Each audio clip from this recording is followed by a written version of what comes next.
বন্ধুরা দেখুন, আমি চিড়ার মোয়া করব, ঠিক আছে। অনেকে পারে, অনেকে যারা চাকরিজীবী লোক বা এই সময় এইটা খেতে খুব ভালো। গুড় আছে, এতে আদা ফাদা দেবো, গোলমরিচ একটু দেবো, এটা হেলথের জন্য খুবই ভালো।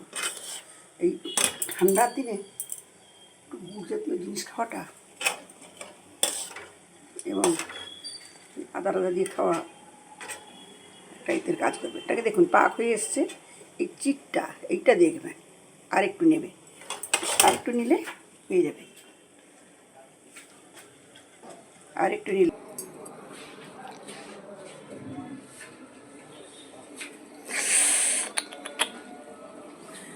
দেখুন আমি আদা দিলাম, এতে আদা দিচ্ছি। দেখুন আদাটা ভালো স্মেল একটা খুব সুন্দর দেয়। তারপরে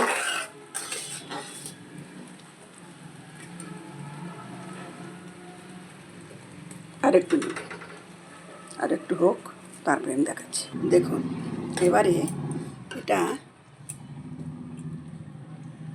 এবারে চিটটা কেমন আসছে দেখুন, টান ধরছে, এর মানে এবারে চিড়াটা ঢেলে দিতে হবে।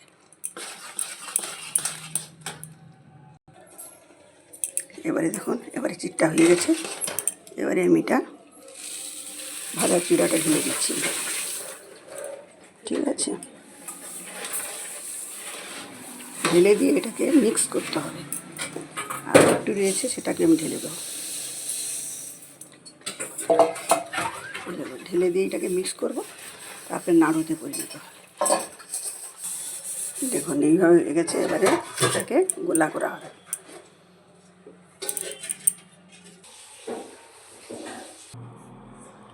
দেখালাম কীভাবে পাক করলাম।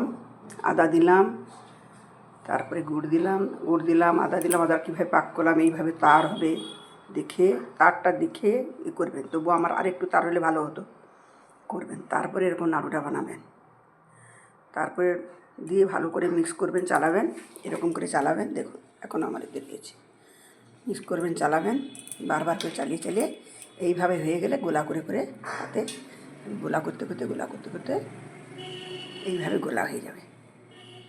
গোলা হয়ে বন্ধুরা দেখবেন, এই সময় খেতে ঠান্ডার দিনে ভালো লাগবে। আদা ফাদা দেওয়া আছে, গোলমরিচ টরিচ দিয়ে রেখেছি, হেলথ কেয়ার করে ভেবে সব রকম করা। হরে কৃষ্ণ। আপনারা দেখবেন এইভাবে চিড়ার নাড়ু বানাবেন। Bye bye. আমাকে সবাই লিখে জানাবেন, বলবেন কমেন্টে যে কেমন হয়েছে, দেখতে কী করেছে। হরে কৃষ্ণ। তাহলে কী করলাম, গুড়টাকে ভাজা চিড়াটা আমি কিনে, ভাজা চিড়াটাও ভাজতে দিতে পারবো না, কিনে এনেছি।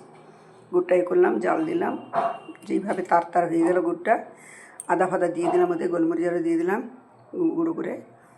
তারপরে এটাকে এইভাবে নাড়ুর শেপ করে নিয়েছি, দেখছেন।